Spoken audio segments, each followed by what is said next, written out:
Hi, John. Hey, Alex. Do you know what I hate? What's that?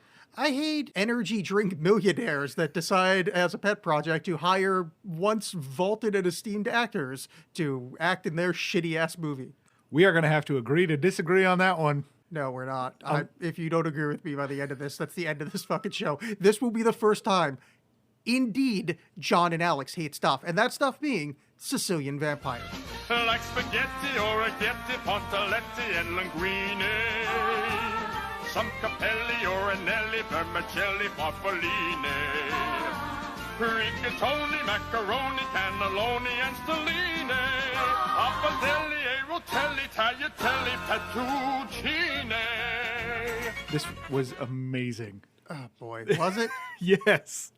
This is on the level of Neil Breen, Tommy Wiseau, of just awful, but like a singular vision.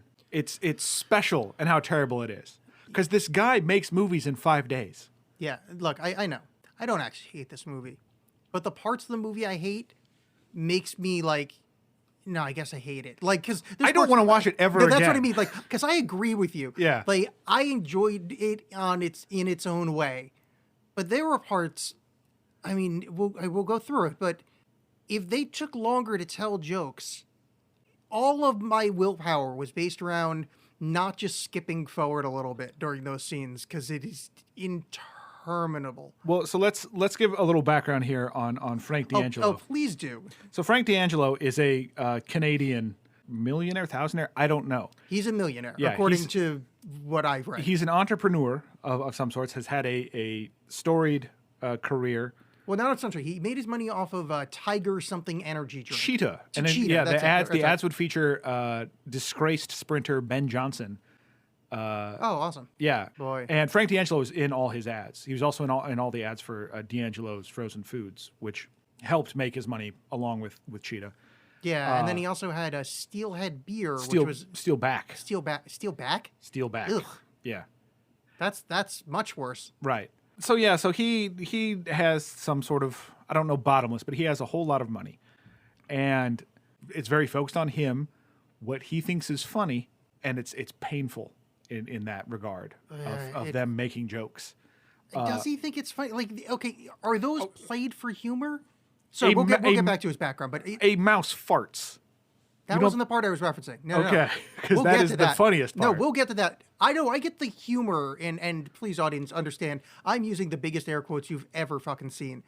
I mean the parts where they're actually telling jokes. Yeah. Was that actually supposed to be funny? I don't know. So basically, what happens is that he's made a bunch of these movies. I don't know how many in total. I think it was 5 or 6 I read. One came out right after this, and I think another one just came out. Yeah, he'll pay actors in cash money, and he'll shoot a movie in under 5 days. So you get people like James Caan, who apparently was in this one because he's going through a messy divorce. You have like Paul Sorvino, all these people that, honestly, if I'm them, yeah, like it's well catered, whatever, and you just go up to Canada for 5 days and you get cash money. I read that it's well catered too. That was weird. That showed up Yeah. in a lot of the descriptions. Yeah, But I can see him being like that being a pointless expenditure. That he's like, no, we gotta have the good gabagool, or whatever the Canadian equivalent of saying that is. Yeah.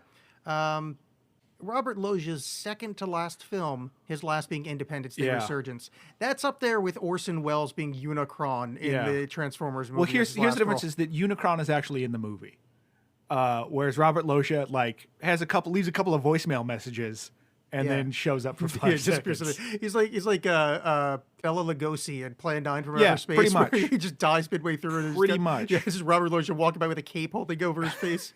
Oh boy, it was depressing to see how many people signed up for this. Well, so there's an interesting subtext in this movie for being a movie ostensibly about a vampire. Well, no, it's equal part Goodfellas and From Dusk Till Dawn.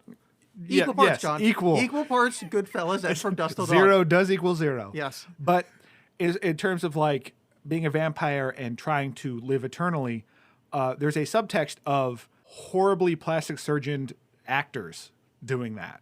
Like trying to retain their youth and looking awful, with the exception of Michael Pare, who looks pretty good. Who was Michael Pare? Michael Pare was like an 80s action star. City on Fire was a movie he was in. He's in a bunch of like B-movie stuff. No, but he was was the bearded guy. And he looks a little, when he does have the beard, he looks a little bit more He's the one that surgery. told the joke about the jerking off into nuts. Yes. That guy. Yeah. Yeah, he looked all right. Yeah. Paul Sorvino is Paul Sorvino. That's the other guy in his friend No, group? he's the big fat guy that eats at a strip club. So Frank D'Angelo, yeah, he's this self-made millionaire, except apparently his parents had money, so he wasn't all that self-made. He's got the Frank Talk Show, which he buys time on Canadian TV Yeah. as a fake talk show, and the only commercial breaks are commercials for products that he owns. Yes. And Well- that sounds amazing. Well, and this movie is what they call it's four-walled, as in like that he's some of these awful movies like still are Steven Seagal's and stuff like that sort of have this kind of like built-in market where it's like just coming under budget. We've already pre-sold the DVDs. It's fine. Where Frank D'Angelo is paying to get these in theaters and to be shown at film festivals and stuff like that are more interested in just getting money than care what's being shown. So, but how does this make money? Is my question. I don't understand the. I don't know. It generates buzz, and then idiots like us watch it on Amazon or. Because this had a budget. Like, this actually looks pretty good, especially for a 5-day movie. This is probably the Yeah, best looking well, 5-day movie I've he ever also seen. is claiming that this was shot on like 6K cameras, and it doesn't look like it's anything special. No, but it's shot on nice cameras. Yeah. Because there's some Yeah. exterior, especially those establishing shots in the beginning, look really good. Like, Well, that's having just recently read The Disaster Artist, which was a fantastic book. I haven't seen the movie at all, but I That's really the want Tommy Wiseau the Tommy Wiseau about the room. background, Like yeah. I want a like behind the scenes from the people that actually work on it, because there is a certain amount of like this is probably a pain in the butt because he also doesn't really write scripts. He kind of has a script that's very loose, and so I'm unsure of how that goes on in what that means for production in terms of, do people know what they're walking into that day, or like we're going to be shooting in the restaurant. Well, what scenes are we doing? I don't know. So what that's like to work on that, and then are they getting paid cash? You know what I mean? Like there's probably some incentive to deal with this nonsense. Yeah, I suppose so. That's an interesting. The acting performances in this are weird because, and I think that's the answer is that there's not that much of script because they're somewhere between like bottomlessly awful and actually kind of good in like an interest. Like they're interesting, and it's like I found myself not hating them only because. I guess because they're improv. So it's like this is weird. This is not the way I expect people to talk in a movie. Well, you have these decent actors, like people that are fine decent actors, doing these kind of improv scenes. And as anyone that has listened to this show will tell you, improv is hard, and these guys do a decent enough job with it. Except Paul Sorvino, who just does not care. Like he is just chewing up scenery when he can, and just doesn't want to be there at all, which is fine. But then you have like James Caan, for as stupid as his role is the best part of this movie. His weird doctor guy, just the way he delivers his lines is great because he's a decent actor. No, you're right, but that it was hard for me to enjoy that stuff, and I did enjoy his scenes to overcome how sad I felt. Oh yeah, to see James Caan in this movie. Maybe because like, oh boy, you have no money. Like your life is so rough right now. Like because he's all stooped over. You can see like he's not. You can see he's not feeling so good in his old age. Like it's tough because so much of my perception of James Caan as the person is based solely on that Simpsons episode that he's in, where Bart has like basically the casino or the Playboy mansion in his treehouse. James Caan's in that? Yeah, and because James Caan hooks up with Edward that's Krabappel, right. and he's like, some guys like a challenge, not me. But so I have this idea of James Caan, and like there are some stories about him in the 70s and the Playboy Mansion and being a piece of shit. But then I watched the behind the scenes of, or like some documentary of the movie Thief that he's in, and he was very humble and seemingly very humble, and you kind of like, oh yeah, you're just a person, you're just an actor. But then like he's gone through like 4 marriages and stuff like that, so I'm sure he's great. But so he needed money, so he's in this. Yeah, and here's a fun fact, and rarely does the trivia on IMDb come up on this show, but this one needs to be read. According to Maclean's magazine, Frank D'Angelo's name appears in the final credit a total of 145 times. Yes. This should be submitted to Guinness. Yeah, so I counted. I saw that. Oh, did you? And I counted, and the thing is that those are primarily all music tracks. So this is something that I thought of too. So like his name comes up like a fair amount of times in produced, written by, starring, whatever. But then when it comes to like music tracks used, that's where the bulk, like 90% of that name shows up because he's like performs, writes, and produced by or whatever. Yeah. So I'm wondering if there's also a little bit of like robbing Peter to pay Paul in terms of like, well, I'm going to license my music tracks and then like I'm going to get the producers to pay for this and then I get that money. It seems like kind of a scam thing for the amount of like there are not that many music drops in the movie that you're aware of in the first place. Like there's you hear that Gigolo song that he performs a lot. Yeah. There's like one like little sad kind of mysterious song that plays all the time. So it kind of seems like, well, look, you want one of my songs, you're getting all of my albums. I think you're That's right. a package deal. Here's a shocking point of the movie, and we can swing back around, but this goes to Frank D'Angelo's character. So he starts to sing in the club in that one scene. Yes. And I put singing in quotes, and then he went, wait, no, he's singing? Yeah. It's like, this guy's got a really good voice. So I look up, and he's like, oh, he can actually sing. Yeah.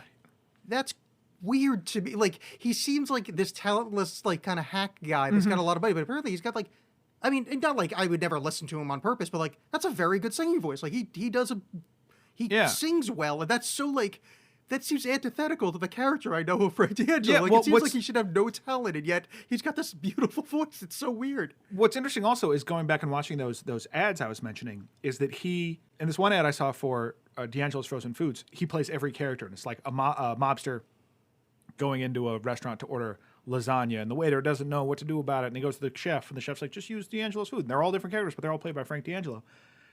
And it's like just a big dumb commercial, but like he's interesting enough in it. And I was surprised because in this movie, he's such a bore. He's such an ass through most of it because he plays, I guess, a mob boss or some kind of capo. I think he's supposed to be the boss. And it's like he just watched The Sopranos and went, I like when the mob guys yell at each other. Yeah. Because that's all he does. He's like his friends that he's supposed to be like grown up with and be good friends with. All he does is just yell at them.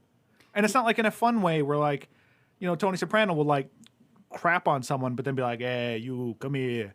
He's just a jerk to everybody. I think, he's an ass. He's very unlikable, but I think they're trying to go for that, like, I just busted your balls. Like, get over here. I give you a Izafin. But that doesn't come across that way. He comes across as like a jerk, and a lot of people in this movie are jerks. Yes. Like, they're kind of Weasley friend that they're like an asshole to. Yeah. It's not like a fun being an asshole. He's just like, they're treating him like an asshole, and then that turns out, hey, he's the snitch. Like, hey, it's not like it's telegraphed, but it's like, that's not surprising. Yeah, like, he should be. Yeah, like they should have made Mira Sorvino. What's the other guy's name? Paul Sorvino. Yeah, no, the other one. The guy, Armando Sante. Armando Sante should have been the snitch. Yeah. He's like the one you wouldn't expect, that he'd be like, oh, this is great. By the way, on that note, why the fuck is Eric Roberts in this movie? So it's Eric Roberts and Art Hindle. Art Hindle is a Canadian actor, and he's most known here for he was in The Brood and the remake of The Body Snatchers, the Donald Sutherland version. I've seen that. I don't remember. He looks like a very tall Peter Dinklage in those movies. But he's like unrecognizable I found him unrecognizable in this movie until I found out later.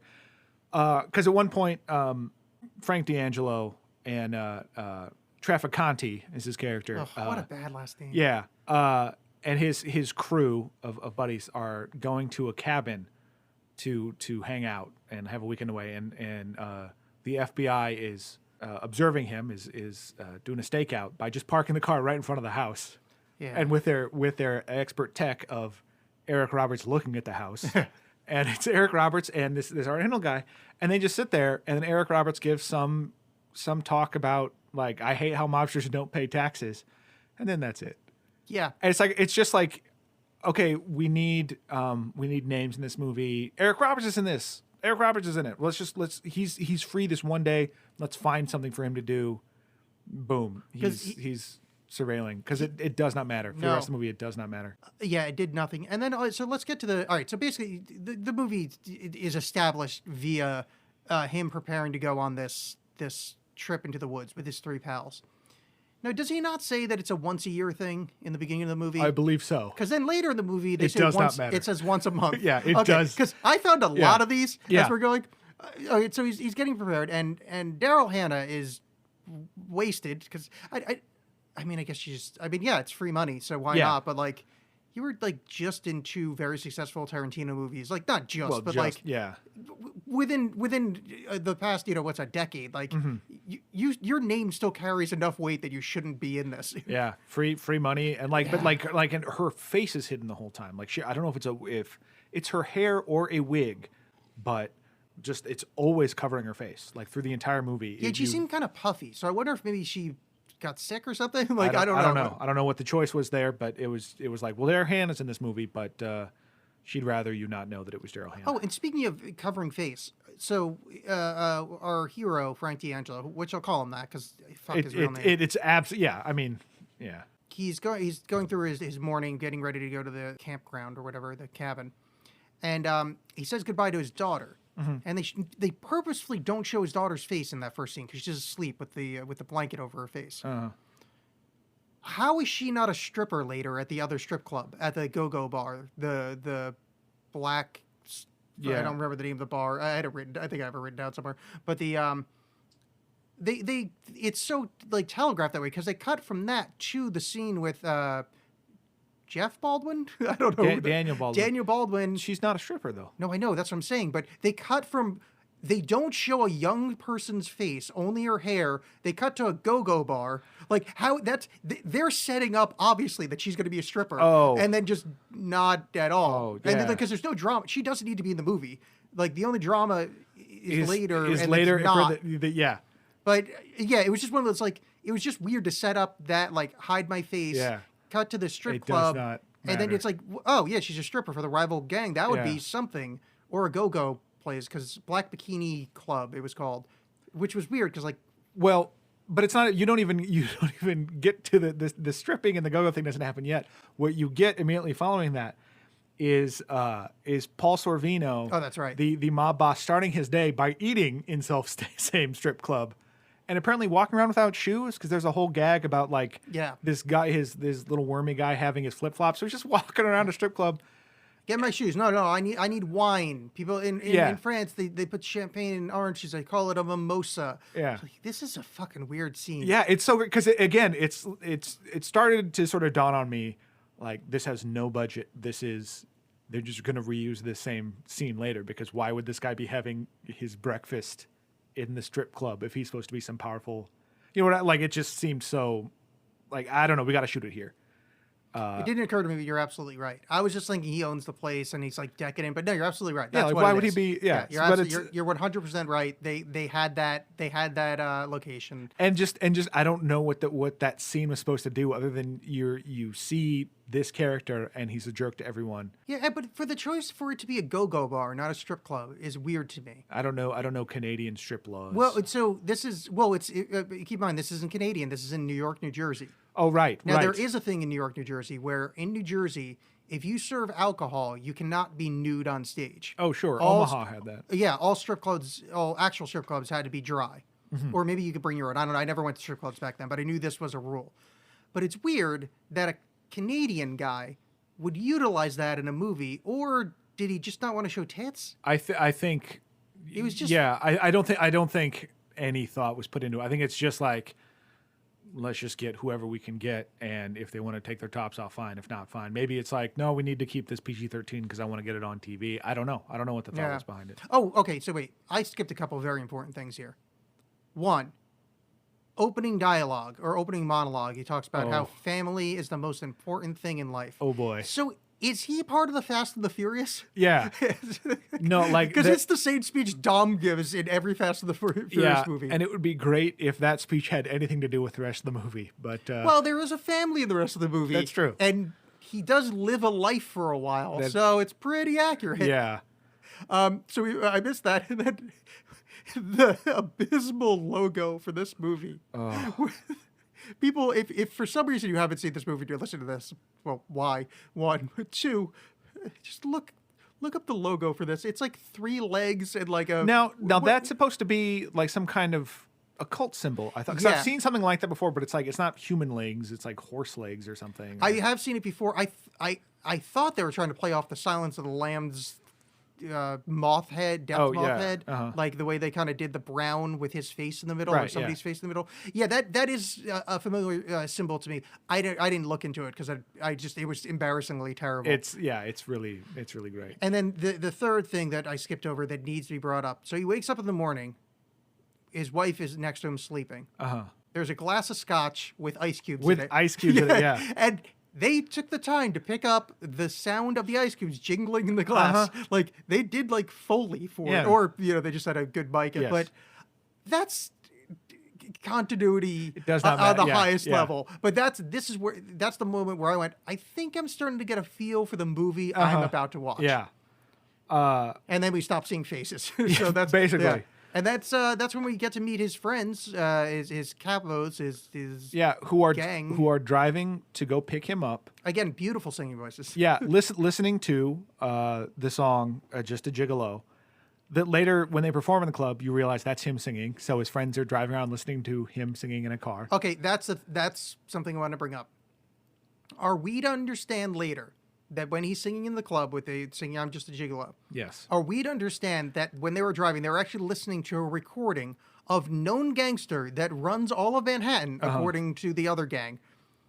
That there's a recording out there that is put down and recorded very well in a studio that their friends are listening to while going to pick him up.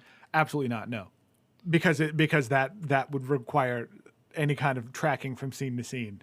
And that this movie just went like, I could put that song here. Let's do that. Later, he went like, oh, it would be fun. Let's do that song over here. So it's just a goofy coincidence that they're listening to it. But I don't think the idea is that you're supposed to be, that they're like, Okay. let's put on Boss's greatest hits. All I have to say to that is, Mosey, bop, Yeah. bop. Oh, God, I really, really hate David Lee Roth. And this movie just keeps making you think of him. It's great. Well, just because of that song. So they're driving and just they're awful people, and they're making fun of Weasley guy in the back seat. Yeah. And it's terrible. And then it gets worse because they roll up to the house, and Frank D'Angelo starts yelling at them. Yeah, because he's got a gun, because when loud music starts playing, you get a gun. Yeah, he's bringing And they're waving like, the gun around. you come to my home, you're playing this loud music, and then like threatens them. And wants the Weasley guy to get in the trunk in a not like fun joking around way, but in a seriously threatening way. But then he's like, busting your balls over here, come get the gabagoosh or whatever. Yeah. So it's not endearing. No one is. Yeah. It's awful. And they go to their cabin, and their cabin is like a house in the suburbs. Yeah, it's like very it's nice. not. But it's not cabin-y at all. Like, I mean, it looks like it's just like It's like just a on the McMansion, outskirts of town. on Long Island somewhere. Yeah. And they show up and they want to just play cards. No, they don't. He does. Yeah. They're unpacking. He's like, Yeah. what are we going to do? Are we going to play cards? Why aren't we playing cards? And they're like, oh, okay, boss. It seems like the least amount of fun I could ever imagine. No, just getting yelled at by not by that. your friend? Just the joyless sitting at a table playing cards with your friends. There's no music on. There's no fun. They're No. not having chips. They're going, we are playing cards. Yeah. Cards are the reason we're here. It is the most kind of type A, like, I have a list of the vacation things, and all the vacation things will be fun if we do the list in order. Well, that is the first round of we're all going to tell horrible jokes Ooh, and yeah, pad out is this true. movie with these horrible jokes. I know, that is correct. But that is also the first time we hear one of the jokes, because a joke is told in its totality twice in this movie. And you think the second time, like okay, something's going to come of this because you set it up Nope. before. No, you get the same joke again just in case you didn't like it enough the first time. Oh, fucking A. So that is, and then, okay, so does anything happen? They just play cards? They and just play fall cards. And asleep? you get Eric Roberts watching him. So you're like, that's oh, right. this is going to lead to something. And then what I love is they just all apparently have fallen asleep playing cards because they're just sleeping in the chair Yeah, that they which- were just sitting at. Like they all just like got gassed at once. Like they're in the prisoner village. Yeah, I could. Oh, is that why that weird white ball was bouncing Yeah, behind that's the- why, yeah. I just couldn't help but think how uncomfortable their necks would be Yeah. the next day. But it's just like, how did you all fall asleep? That's when I'm like, this movie is fantastic because that's No thought went into that. Like, no, we just all fell asleep at the table at And once. Armand Asante's head position is so obviously not asleep. Like the other ones, you could maybe see that, but like his head's like he's got his arms straight out, and it looks like his head's resting on his bicep, but it's not obviously like it's taking no weight. So it just seems like he he's didn't want to holding get the his head makeup up. on his sleeve. Yeah, exactly. He's holding his head up, waiting for the cue to in quote wake up, and him waking up, Frank D'Angelo, I mean, waking up. Is like a Laurel and Hardy thing where he wakes up, he uses the full yawn, does the belly scratch, wake up. I mean, it is a 1930s serial level of waking up. This is the stuff in the movie that I kind of love. It's so all that awkward other- and inept, and Yeah. it's magical. I wouldn't. Here's the thing. I don't know if I want to call this inept, only because I've seen a Neil Breen movie. 'Cause Yeah. Neil Breen is inept. Yeah. This is competent filmmaking. It's just really bad competent filmmaking. Well, see, okay, so that's the difference is that Frank D'Angelo has clearly surrounded himself with people that know what they're doing, whereas Neil Breen has not. I think you're right. But like all the sort of the creative, the script part of it, the actor part of it is really just not a lot continuity, not a lot of thought put into there. While they were sleeping, we get another scene of the strip club. The Black Bikini Club. Or Yeah, whatever it's the Black called. Bikini Club, which is just wholly ridiculous in all kinds of ways. Well, the fact that the median age of the strippers is about 36. Right, but it's Which also I mean, I'm not. Wait, hold on. Just sorry, I didn't mean to interrupt you here. I'm not age shaming here. They're not like unattractive people. It's just this is a big time mobster. You can afford better stripper. It's just I know it's stupid. I shouldn't be picking out these little things, but it's just so like there's no way to buy into this reality when every aspect of it is just low budget. well, and it's great because. So yeah, you realize like this guy just ate dinner here. This guy just ate breakfast here. He's still sitting at the same table. The only difference is he's wearing a hat now. Well, yeah, And that's his nighttime. It's nighttime, yeah. And Daniel Baldwin is wandering around in front of the strippers, like everyone's facing the stripper, and then Daniel Baldwin's just like being the floor boss, but just standing in front of the stripper watching around, so he can be in the light and you can see that it's Daniel Baldwin. Yeah. It's great.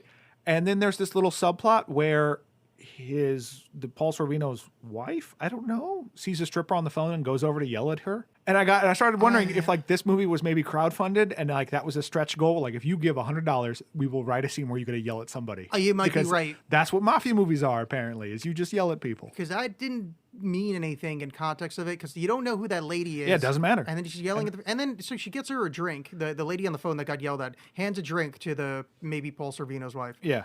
And then she reaches under the counter and takes her own drink. Yep. You're at work, lady. I know you're working at a go-go club, but like, how about you calm down on the hooch a little bit? Yeah. Maybe that was going to go to somewhere, and they just decided Yeah, they yes-anded away from it. The third act, is really deep, compelling scene of her trying to get off alcohol to go Yeah, to the Betty Ford. there's a clinic. It's like- better movie happening somewhere else in this world. Yeah, and they we just just got all the cut scenes. Yeah, they just forgot to follow that character. Yeah. The one with like her triumph over demons, and then finally confronted Danny and what he did to her back in high school. And yeah, getting her life back on track. But then so we get one scene of Daniel Baldwin being like, "Oh, that Trafficani guy, I don't like him." And Paul Sorvino, in between bites of steak, is like, "Shut up." Well, there's also, I think it's a scene, and if it's not, who cares? It's close enough, where they go, basically exposition, because how much of Manhattan does Trafficante own? Oh, he owns it all. Yeah. And it's like, wow, that was real subtle, boys. Well, and the strip club MC is also great because he's just winging it, and he is just overflowing with no personality. Is and that he's a like, famous person? Oh, sorry. he can't possibly be, other than maybe for sports. Sorry, I didn't mean to interrupt you there. No, it's all right. I think that's a famous person. Sure. Because that reeks of cameo. But yeah, because he was just like, we have the most beautiful girls in the world from all over the world. New York, New Jersey. Yeah. And then like He goes Brooklyn, Bronx. yeah, and it's not played. Long Island. It's not played for laughs. Like they were just like, no, okay, just announce the dancers, and Look, that'll be our background thing. John, I got to admit to you, I actually did find that a little funny. just because I said No, it's funny. oh. I just don't think it was played. I don't think it was meant to be. Oh, see, I thought they actually did that as like actually a funny Nah. joke. That also included a pointless scene where there's a guy grabbing a stripper, and the MC comes over to him and says, "And like, hey, buddy, keep your thermostat at 32 degrees Fahrenheit," which was a great way of like, hey, what are you doing having a boner at the strip club? That is not what we're doing here. Yeah. And I just couldn't. I rewound that because I couldn't tell what he said, and then I just had to stop and think about that line a bit. Well, what I liked about that is they converted it from Celsius, which is Yeah. what they use in Canada. Yeah, that's So- because they didn't want to tell. Yeah, so they knew because this movie, in this movie, New York feels like its own character. You know, That's this true. is like a Woody Allen. The city film. is the real Sicilian Vampire. Yeah, it really breathes. Oh, so okay. There's probably already been many moments of this, and this is a whole movie gripe. Were there subtitles for the huge amounts of Italian that were being spoken? No. And like there's some bits where you're just like, oh, it's a little insult or something. But then like, no, there's huge swaths of dialogue where it's in Italian and you're like, should I be knowing what's going on? Like there's some words that like okay, so the lady that you have sex with outside of your wife is like a gumad or something like that. But they kept saying like gumadi. Like they threw an I at the end, which I'm guessing is just like a plural form. It was everyone was having sex with Paul Giamatti. Oh, that would again would have been a better movie. They could not get his likeness.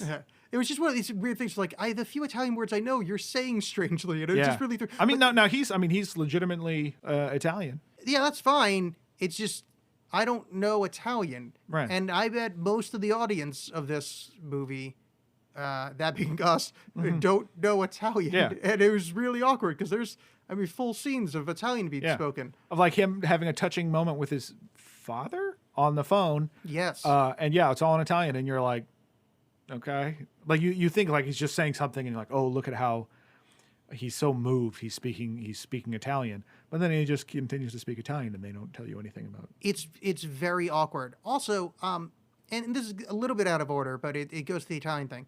At one point, his uncle Sal, played by other famous Palumbo, I think his last name or something. Yeah, the real acne scarred guy. Yeah. Yeah.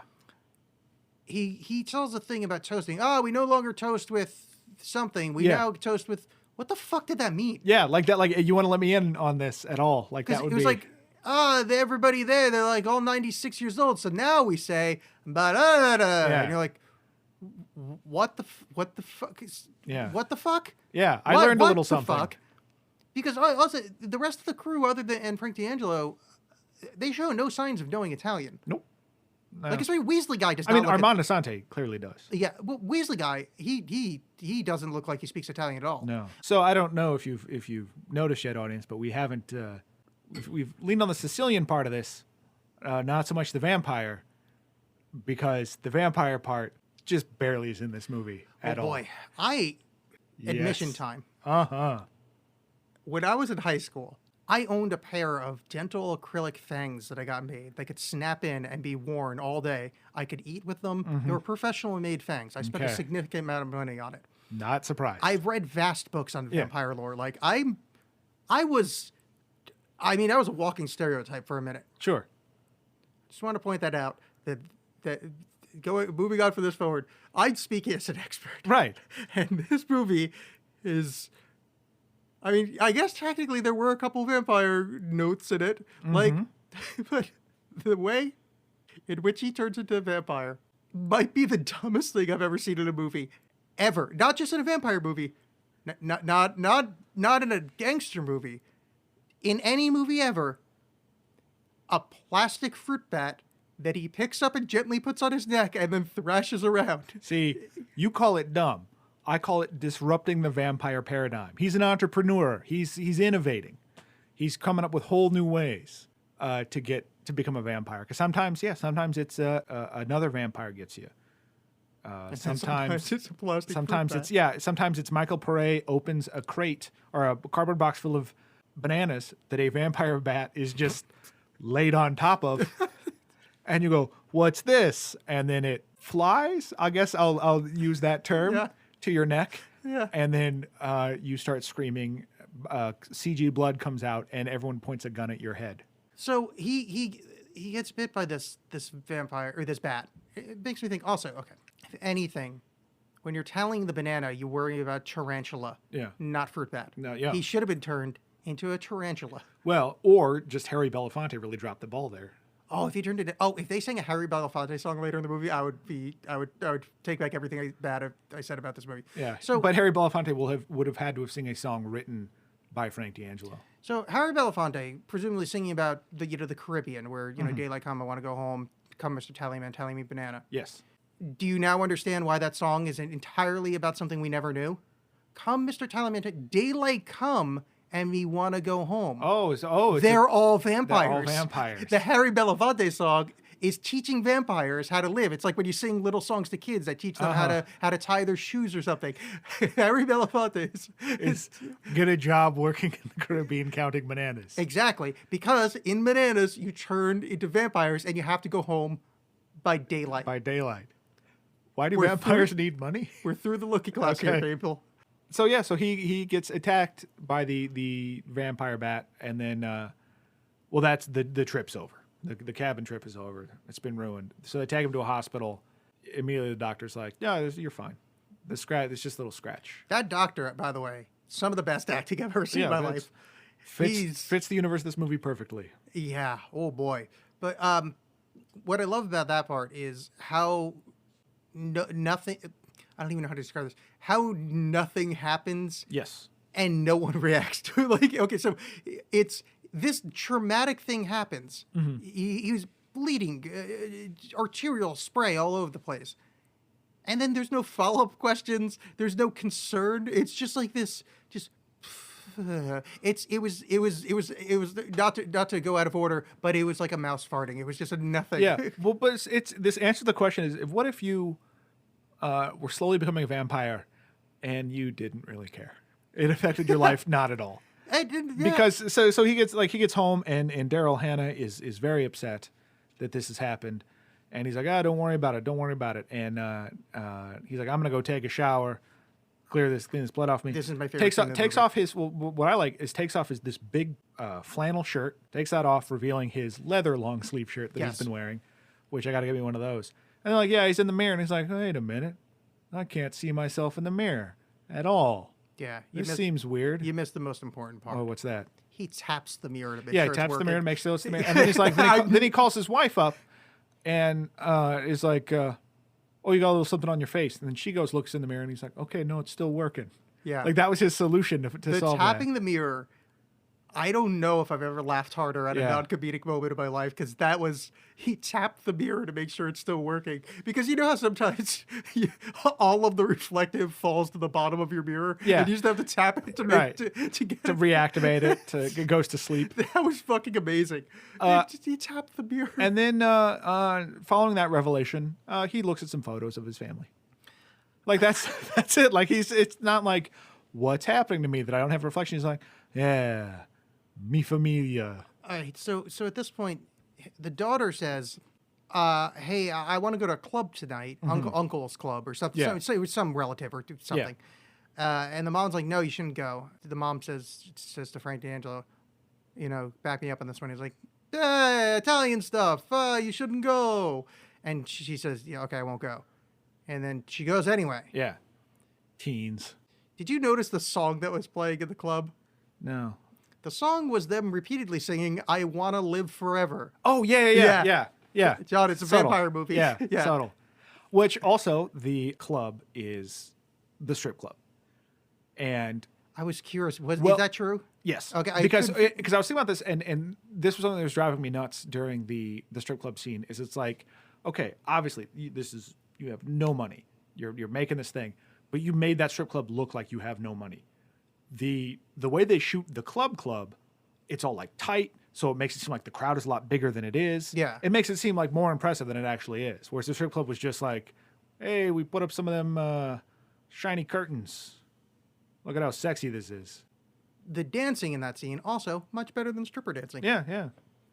But so that's when he's looking at the photos and thinking about Mi Familia, and he vamps out. Well, what he does is he can imagine his daughter he could sense being hit on at the club in an aggressive way, and his fingernails grow. Yes. And he gets British teeth. Yes. And that's and he gets red eyes. Yeah, he doesn't even get fangs. He just gets, like, his teeth just get fucked up. Yeah, he's just got, like, snaggly British teeth. Yeah. And then... in your face, Eden. Yeah. Then he's mad. And fortunately, apparently, he lives right by the strip club because he's there immediately. And beats up her offenders. Doesn't like, bite them or anything like that. He just punches them. Gets her out of there, and she's like, how'd you know I was here? And he goes, baby, I can hear a mouse fart. That's not an answer. No, it's not. No. Like, that's why does no one follow up? Because one Because they're done with that scene. lady, the daughter dancing in the club. I get that guy touching her butt was inappropriate. Yeah. Not saying that's no consent. Consent is sexy, et cetera, et cetera. But she kind of said like, hey, like stop that, or at least made it clear that she didn't want to dance with them. And it sort of ended. Like, yeah, they're still kind of creeping near her, but it wasn't like a let's beat the shit out of you. And I'm not saying like this is appropriate behavior for real life, but since we're watching a movie, maybe grab a tit. Like, just do something that would make it you should get beaten up for. But this is just like kind of horny teen guys dancing and acting inappropriately, but not supernatural strength getting the shit kicked out of you. Inappropriate acting. Yeah. It's like, I also like that her first response is, "Do you know my last name is Trafficante?" yeah, Like, I just like that was the only response to that. yeah. And then he said, "Hey, you know what my last name is? Trafficante." Because he can beat the shit out of random guys. I do have to say, impressed with Frank D'Angelo's stunt punching. Sure, yeah. It looked good. I realized that I've seen Frank D'Angelo before. This was my moment of revelation. I watched a series of videos because of you of the most mismatched fights ever. And I went on this whole thing of watching weird fight videos because you had sent me something. And then in the corner, I was watching these dumb things. One of those fights was the time that Frank D'Angelo paid to fight an MMA fighter in the ring. Oh, they said Canadian millionaire fights an MMA fighter. I had seen that clip before, so I went back and so I was watching Frank D'Angelo things on YouTube after this. I went, oh fuck, I know this. I've seen this guy before. I've seen this embarrassment before. But anyway, so he's trained in punching. Mm-hmm. Yeah, sure. Yes. And he does some pretty. He pretty watched good, that Baz Rutten video. He knows what's up. Yeah. He does some pretty good fight work. And then he leaves and he says, hey, I can hear a mouse fart. Oh, and that doesn't answer anything. No, and then later, then they go home, and then later he hears a mouse fart. Yeah. Because he can. Also, what kind of fucking scumbag house are you living in? Yeah. Like you run all of Manhattan as a gangster. How the fuck you got fucking mice in your house? Hey, they're tenacious. Live like animals. No, Yeah. but I mean, he's hey, Sal Trafficante. For fucking 5 minutes. And Yeah. what that's supposed to, I should really call it exterminator. This house is quite filthy. Yeah. No one will know what I'm saying because not many people speak Italian that are watching this. As a vampire, he can't, apparently. Like, that's one of the many powers a vampire doesn't have, is the ability to call. So he saves his daughter from the club. Oh, by the way, I made a note that they referred to that as Chekhov's mouse fart. When that happened. Like I said, like the fact that they went through with that is exactly funny businessman thing. Like, he can. Look at that. That's great. Then we get to we're getting to a very confusing part. They want to go to church, and for some reason the wife doesn't want to go to Sal's restaurant to eat there anymore. Yeah, she's and just tired of the same old. And that goes nowhere. It doesn't matter. So let's forget about that. Yeah. And they go to church, and they're running late, and he parks up front to let them out, and he steps out onto the asphalt, and his foot starts smoking. Yeah. And he goes, hey, I gotta go get a gabagool, and I gotta go over there, and get you back. I'll spin around. I'll pick you up later. We'll do good. We'll get eating. Yeah. My Italian accent is spot the fuck on. Great. And they're like, okay, this isn't weird at all. We'll go to church now, and they go. And the next scene, he's in a cemetery, dropping off flowers at his parents' grave. Yeah. Oh, by the way, we already did this, but out of order. But the scene where out of nowhere he goes, I can't believe my parents are dead. Yeah, they're driving to church, and he's like, man, I can't believe my parents are gone. Like, it didn't just happen. Yeah, or did it? Yeah, I don't know. Established, but okay, so he's dropping off flowers at the grave. Yeah, because they needed motivation to visit his parents' grave. Well, okay, but last I checked, that's consecrated ground. Yeah. At, like, the church. Yeah. The next thing after his foot catches fire is he goes, oh, I can't be at church. I'll catch fire. You know what I should do is go to holy ground where my dad's buried. Yeah. And then it's fine. It's not the same. It's different. It's like some cemeteries Highlanders can be in. It's very similar. Yeah, so anyway, he's okay, so holy ground, that's fine. Because I'm going to tell you, John, don't make me bring up how I used to have a dental acrylic Yeah, no, teeth. I know these rules. I don't think anyone wants to know any more about that. Oh, really? Oh, okay. Well, fine. I won't tell you about the velvet shirt I owned. So now we're at Uncle Sal's, and they're like, yeah, have some gabagool. Yeah, so it's a great place where there's no chairs. Like everyone is standing and eating their food. And this is where he's been in a shitload of stuff. Like he was in I think he was in The Goonies. Yes, The Goonies is what I was thinking of. Yes, his name is Robert Davi, which is I never would have come up with that name. But so this is where he does the toast speech about how When you toast, you don't say this anymore. You don't say gooshagosh. You say gibadoo. Yeah, and they all laugh. Now here's a fun little thing. They toast shortly thereafter and say salute. Yeah, it doesn't. John, they say Are salute. you starting to pick up that John, nothing they say tracks? salute. Yeah, nothing tracks in this movie. They went through, but it's the same fucking. It's like the same scene. Yeah. How do you? It does not matter. It's so great. It does not matter at all. It just takes any of that and just it's only concerned with what it's concerned about in that exact moment. Paul Sorvino shows up. Frank D'Angelo starts losing his shit. He's like, "You disrespect me in my own house. Well, what he It's does- not your house. This is a restaurant." Well, what he does is shows up and says hello to everybody at the table, but Frank But him. D'Angelo. But I think he's saying it's his house because that's his uncle's restaurant. Right, but it's just- yeah. No, I got you. Yeah. It's like it's a restaurant and stops it, but also calm the fuck down, dude. How the hell did you end up running this entire Yeah, crime syndicate? he just likes to yell. He is a high-strung man. And he likes to yell in Italian because most of that scene was done in Italian. And I don't know Italian. I don't know if we brought this up yet. I don't know Italian. Yeah. That happens, and then they go back to eating because boy, this movie eats a lot. This movie, there's a lot of food. That's Yeah. important to Italian families. And this movie's all about family, I guess. Yeah. Well, so they're eating and Paul Sorvino is in the corner making Le Epic Troll Face because he's like, "Oh, see what I did? I made him mad. Now he's all spun out." Woo.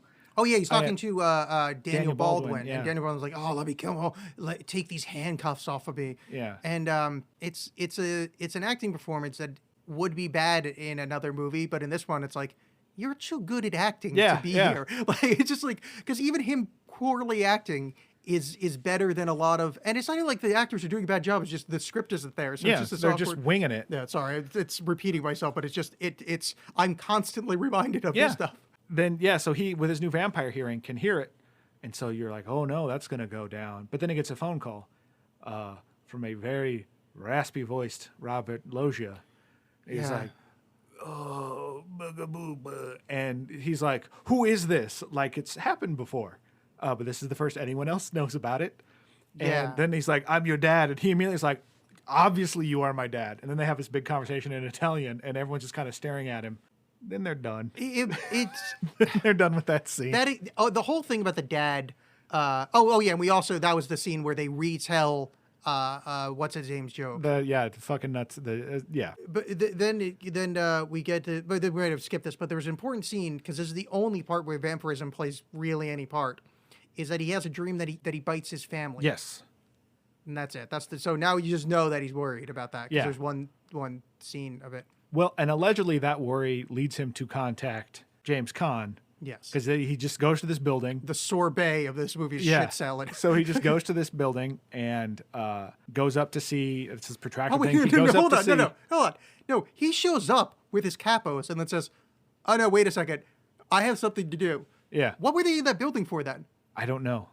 Because No, it's played as if, oh, I have this idea, now I got to go see this thing. But they were going to do something in that building and then said, "Oh no, wait a second, I'll be back in half an hour. Why don't you guys get something to eat?" "No, we don't want to eat. Why would we eat without you?" "Well, I don't know. I should come back in half an hour." "Okay." Yeah, we have you for the day, so you better be in this scene. Why were they? Yeah. I mean, that's exactly it. It's like, famous people need to be there. Yeah, we got him. Let's use him. I love Frank D'Angelo's face when with the James Caan stuff because you can see it's like, I'm talking to fucking James Caan. This Right. is the shit. Well, what I also like is that he goes up to visit him, and then it's like, "So who are you, guy that I made the appointment with?" Oh, yeah. Like because everything is so just. We need to set this up. So what he Like, says there's is, no- "Hey, Doc, you got any exposition that you Yeah. could, maybe give me some a little exposition. And then it's like, I gotta go, bada boom, bada bing. You grab him right in the hooda, and then you Yeah. go, And so he Italian. he's like, no, I do folklore stuff, and he's like, well, I'm a vampire. And James Caan goes, yeah, probably. He describes how the bat bite went away. Uh-huh. Then James Caan interrupts him and says, no. I just need to take some blood. Yeah. That's it. No, the only thing he described was the bat bite going away quickly, shows him that the bat bite isn't there anymore. I'm pointing to my neck here, people. Yes. That's it. There's no vampire-like symptoms. Sure, okay. None of this happened. Now, John, let me go back to how I'm a vampire expert. If you said, hey, I got bit by a bat and then my neck healed quickly, my first thought isn't vampire. My first thought is probably, it's probably like a, skin capillary, Right, not that bad of a bite. Yeah, it's not a thing. But yeah, I just really, because this movie doesn't make sense. They don't connect any dots. Yeah. So no, do not give this movie credit by inventing the story. Don't mansplain to me. Well, but I'm just saying focusing on this movie. tiny stuff at a certain point is self-defeating because it doesn't matter. Yeah, but I think it's funny. So. It doesn't matter. No, fair enough. But because at case in point, so he's got this neck thing, and then James Caan, being the expert in folklore, is like, oh well, I'm also a physician, and I have a nurse ready to go with some blood stuff. Yeah, and they take his blood. They take a lot of blood, and James Caan, to get the blood before he does, James Caan just does. You got to get that vein up. So you slap the arm. Yeah. James Caan just does this like he's clearing a place to sit. He's just like. Ugh. The other part of it was James Caan describing what a doctor is. He goes, so Frank Anderson goes, what kind of doctor? He's like, medical, like in stethoscope. If you want prescriptions, I can give you prescriptions. Yeah. These are like that's improv is hard. Like they gave him nothing. Yeah. He doesn't know what's going on. At this point, in quotes, I put poor James Caan. Yeah. Which is the second time I wrote that. Well, what's great is then that goes away. They're done with that scene. They go back to Sal's restaurant. Yeah. And which they're fucking closed, according to the sign. It goes back, and then James Caan shows right back up, and he's like, well, that was quick. And James Caan like, yes, but this is very important. You're a vampire. It's so nonchalantly. And hey, this is I've seen 1,000 cases of these. It does not matter. But then this is the best part of the movie. It's like, so I was hoping maybe, I could just give me a little nibble. Because first of all, he already has a vampire blood. He could just drink the vampire blood if you want to be a jerk about it. Turn into a vampire that way. Well, John, don't be no. But just like that. So that scene happens a couple of times where then later James Caan calls him on the phone. He's sitting outside his house. He's like, yeah, so maybe a little nibble, a little nosh. Yeah. And I like that as a great storyline. Is the guy that wants to be a vampire. I want more of that. Yeah, and James Caan he does it because he's playing it straight as hell. Yeah. He's not being wacky about it, but in doing that, it's hilarious. I wish more of the movie was that. Yeah, but they only had him for whatever day that they had him for. Yeah. But this whole movie has that kind of thing where it's like, oh, this needless exposition about why you're back here. Rather than have scenes actually fit together, we're just going to say stuff. And here's one of the extra scenes that I'm really glad was in the movie is Daniel Baldwin brings some lady into the bathroom and has sex with her. Yes. That was a scene I really needed. I'm glad that happened. Yeah. I'm glad I watched it, and it's in my head now. Because that was gross. But you know what? That might actually be the only scene in the movie where a thing happens and then later pays off. Does it? Because that's when they clears the Gumarinis, the Paul Giamatti's out of the club, because he realizes that was the one she had sex with his enemy. He could just smell that on her. Yes, but he also knew, because he overheard Weasley guy, that he needs to be alone in the club so they could try to kill him. Remember Weasley guy was... Yeah, but the Giamatti thing happened first. It in the end, it didn't need to, because he already knew. But that doesn't matter. Gotcha. I'm just saying this tracks. Understood. So Daniel Baldwin, he does some humping. I think is this where the big singing number comes in? Yeah, because they go to. We skipped. We've already referenced it, but we skipped over that he has overheard Weasley guy. this is in the club when they're doing that because they're because we No, got it's at before that. Sal's, just Yeah. like walks 5 feet away from his friends because he gets a phone call and is like, "Yes, I would love to betray my friends. Thank you. When can we kill my friends? Yeah. That my friends are sitting right Oh, there." Santo? Yeah, it's right over there. Yeah. Oh, yeah, I can keep him alone. Yeah, you keep him alone in the club so you can shoot him in the head. Oh no, I'm just checking my messages. Yeah, that's my Armand password. Armand Asante doing some great like incredulous face acting Yeah. in that scene. He's got a very Paulie Walnuts feel about him in Yes, this movie. very Yeah. much. Yeah. Now it's established that Weasley guy that they've treated like an asshole turns out to be a Weasley asshole. Yeah. After I picked my jaw up from the floor, they're all at the club, and Frank D'Angelo, he's feeling a little blue. Yeah, he's bummed out because he's a vampire and this is bad? I thought he was bummed out because Weasley guy turns out to be Weasley. Sure. Why not? Why not that one? Why not that Yeah. be the reason? Because none of it that makes more sense than being a vampire has little to do with this guy's Well, life. so far nothing bad has happened because of him being a vampire, Yeah. other than he had one bad dream. Yeah. And in fact, hearing mouse farts, probably you don't really want that. that's true. But also, he did get to defend his daughter's honor. Yeah. So, like, And really, who doesn't love that? so far, he's kind of at 50-50. It's like a wash. So, Mm-hmm. dream about killing your family, but in real life, saving your daughter. So far, not so bad with the Yeah. whole vampire thing. Also, found out you can go outside during the day. There's just very specific buildings you have to stay Right. away from. Yeah. Which, also, how did they not do a scene where he's wearing a crucifix and it burns him? I mean, they're setting him up as being a Catholic. That's true. Yeah. I don't know. I mean, I know it why, seems like because he's it's incompetent filmmaking, It but- seems like he's less of a vampire and more Travis Bickle from Taxi Driver. He has weird fantasies about murder and saving helpless young girls. Yeah, they're at the club and their buddies are like, we need to cheer you up. Come on, we got to do this. We got to go on stage, and it's like gonna lead to this big, karaoke on stage thing. Now, Yeah. not knowing anything about Frank D'Angelo, I was expecting one of two things. Is that he's kind of a terrible singer, and everybody pretends to like it as like kind of the Naked King kind of Emperor's New Clothes deal. Or it's an obvious fake singing Yeah. track, like when Zach Morris sang on Saved by the Bell, where it's like, no, that's like a 30-year-old baritone Right, singing. yeah. For you. But it turns out it actually is him, and the man has a good voice. Yeah. Which is annoying, That's actually. why he has 90 music credits in the... Yeah, and so he's like, I can't. Well, anyway, apparently this band knows exactly what they're doing. They know this song. They've got it well practiced. And he sings. He's like, this is great. I'm cheered up. Sit back down. Now that I'm all cheered up, everybody get the fuck out of the restaurant. Yeah. Oh, Yeah. wait, no, this is where the Gumas, Goonie yeah. that had sex with Daniel Baldwin comes over. And he's like, you disrespect me? See, you could have had a movie where these morally, usually pretty terrible characters, but perhaps maybe morally gray characters, like, has to come to term with a sort of a spiritual evil in vampirism. No, he actually, like, I'm a vampire. Well, now it's time to be a great dad and husband. Yeah.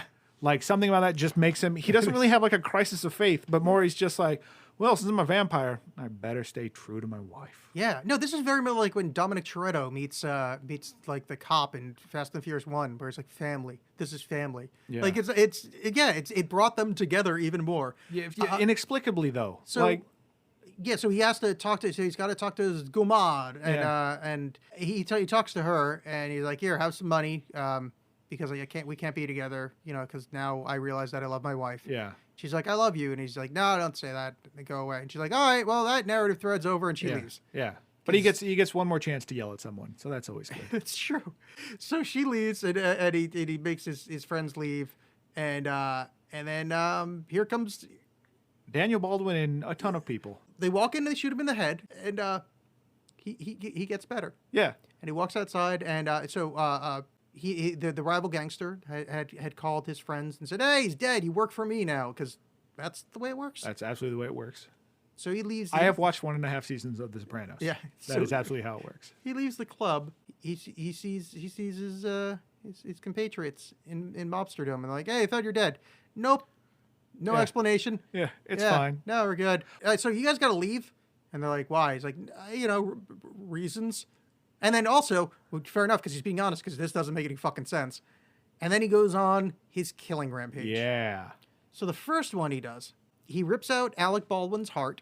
Yeah. and shows it to him and goes, I didn't know you had one of these. Yeah. Oh! Like, imagine, okay, so basically just imagine if John Wick was just him going like, they killed my dog, I gotta get back. And it's just a shot of him shooting the guy that shot his dog. Yep. Like, that's basically what happens So- here. There's not like a build-up, it's just a montage of him murdering people. Yeah, so then he walks outside after one of these two murders.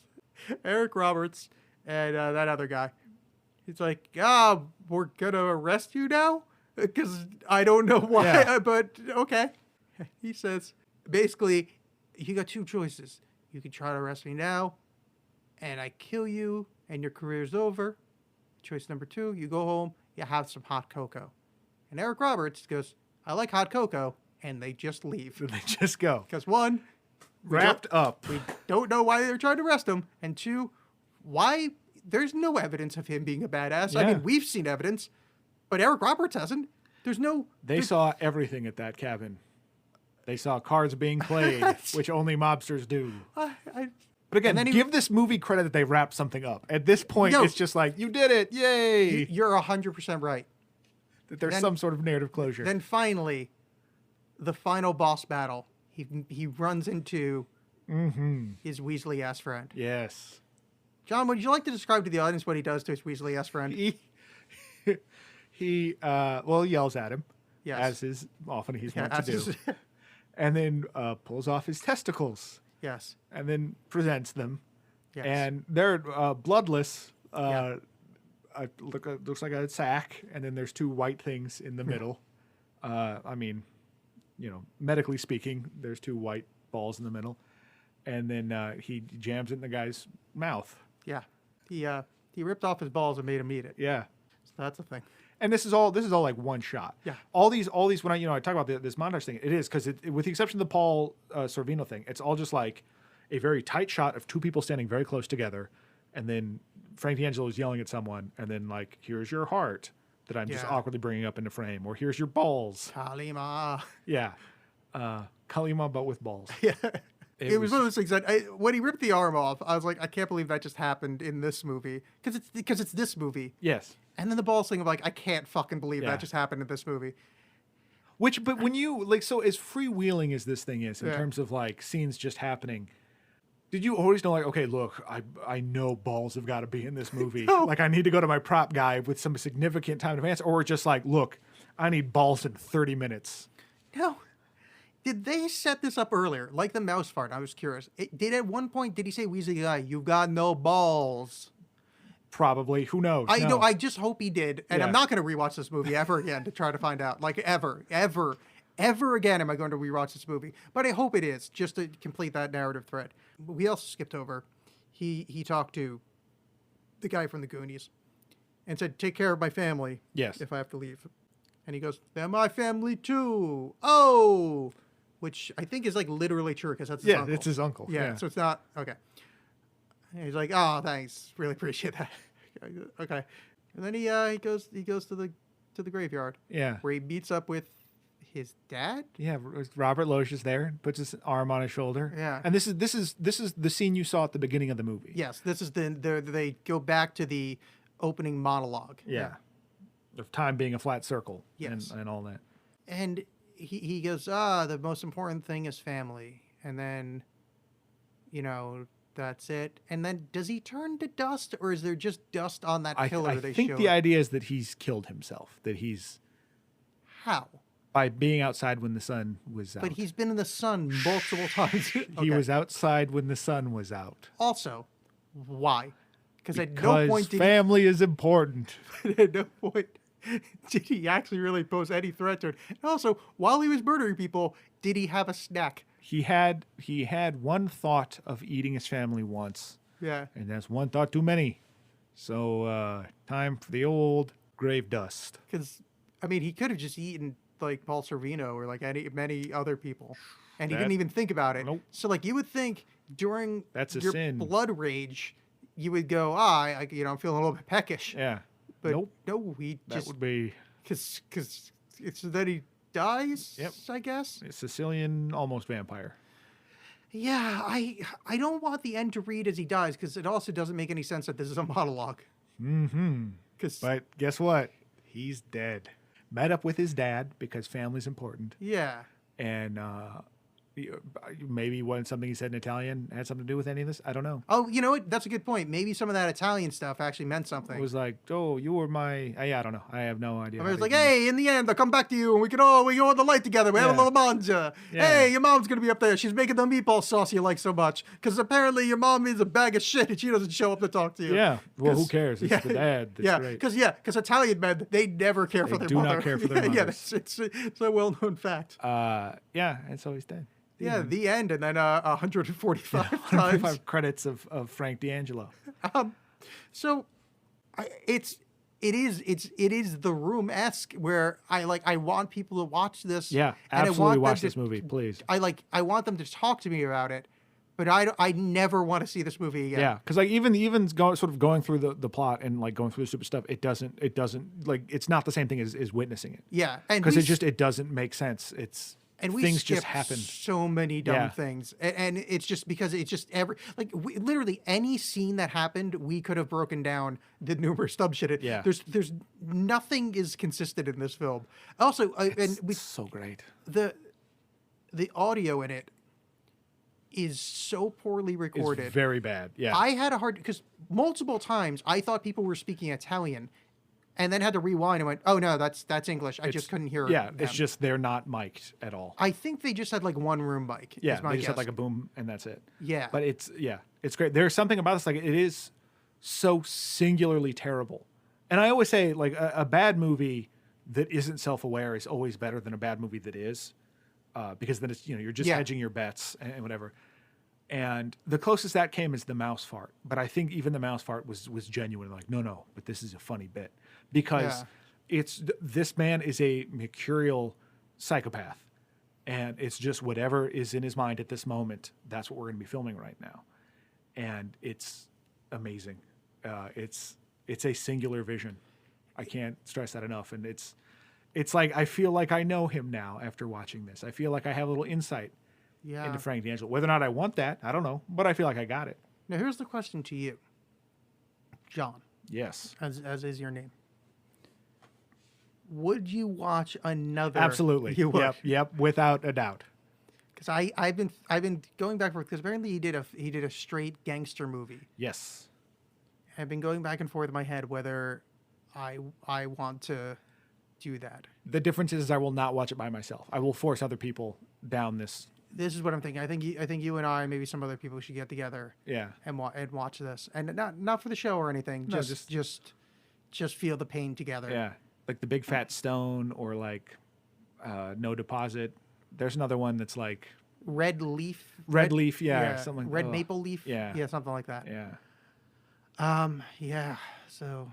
Oh, Canada. That's God certainly shed his grace on thee. Yeah. All right, John. Yes.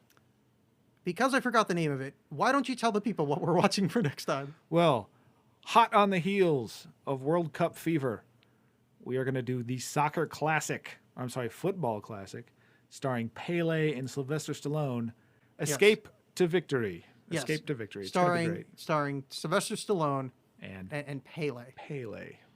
Now, how did they book a Hawaiian volcano goddess to star against Sylvester Stallone? I don't know. Hopefully they'll answer it in the movie. Also, if Pele is a male god, my apologies. Please don't kill me.